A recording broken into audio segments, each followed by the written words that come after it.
नमस्कार। मैं दिल्ली के लोगों का बहुत शुक्रगुजार हूं कि 12 साल तक मुझे आम आदमी पार्टी को अरविंद केजरीवाल जी के नेतृत्व में राजनीति करने के लिए अवसर दिए, काम करने के लिए अवसर दिए। मैंने कभी सोचा भी नहीं था कि मैं राजनीति में आऊंगा।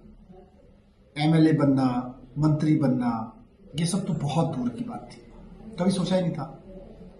लेकिन आपने मौका दिया, राजनीति में आने का मौका दिया, एमएलए बनने का मौका दिया, मंत्री के रूप में काम करने का मौका दिया।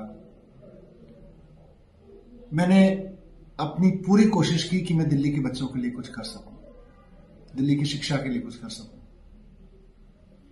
मुझे बहुत खुशी है कि कुछ काम हुआ है इस दौरान। अब दिल्ली की जनता ने यह मौका नहीं दिया है, पहले मौका दिया था। तो जब मौका दिया तब खूब मेहनत की थी। अब जब मौका नहीं दिया है तो वो आदेश भी जनता का सुधार्य है। हम उस आदेश को स्वीकार करते हुए आगे बढ़ेंगे।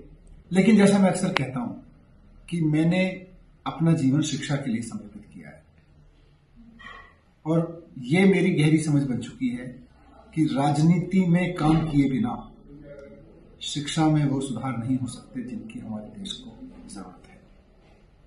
तो मैं शिक्षा पे काम करता रहूंगा, शिक्षा के लिए राजनीति पे काम करता रहूंगा, ये लड़ाई लड़ता रहूंगा। और मुझको पूरी उम्मीद है कि आज नहीं तो कल एक बार फिर जनता मौका देगी और फिर काम करेंगे। जय हिंद। नमस्कार। मैं दिल्ली के लोगों का बहुत शुक्रगुजार हूं कि 12 साल तक मुझे आम आदमी पार्टी को अरविंद केजरीवाल जी के नेतृत्व में राजनीति करने के लिए अवसर दिए, काम करने के लिए अवसर दिए। मैंने कभी सोचा भी नहीं था कि मैं राजनीति में आऊंगा।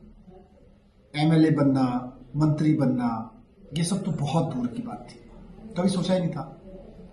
लेकिन आपने मौका दिया, राजनीति में आने का मौका दिया, एमएलए बनने का मौका दिया, मंत्री के रूप में काम करने का मौका दिया। मैंने अपनी पूरी कोशिश की कि मैं दिल्ली के बच्चों के लिए कुछ कर सकूं, दिल्ली की शिक्षा के लिए कुछ कर सकूं। मुझे बहुत खुशी है कि कुछ काम हुआ है इस दौरान।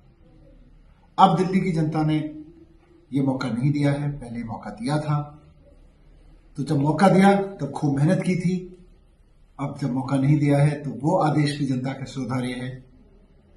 हम उस आदेश को स्वीकार करते हुए आगे बढ़ेंगे। लेकिन जैसा मैं अक्सर कहता हूं कि मैंने अपना जीवन शिक्षा के लिए समर्पित किया है और ये मेरी गहरी समझ बन चुकी है कि राजनीति में काम किए बिना शिक्षा में वो सुधार नहीं हो सकते जिनकी हमारे देश को जरूरत है। तो मैं शिक्षा पे काम करता रहूंगा, शिक्षा के लिए राजनीति पे काम करता रहूंगा, ये लड़ाई लड़ता रहूंगा। और मुझको पूरी उम्मीद है कि आज नहीं तो कल एक बार फिर जनता मौका देगी और फिर काम करेंगे। जय हिंद।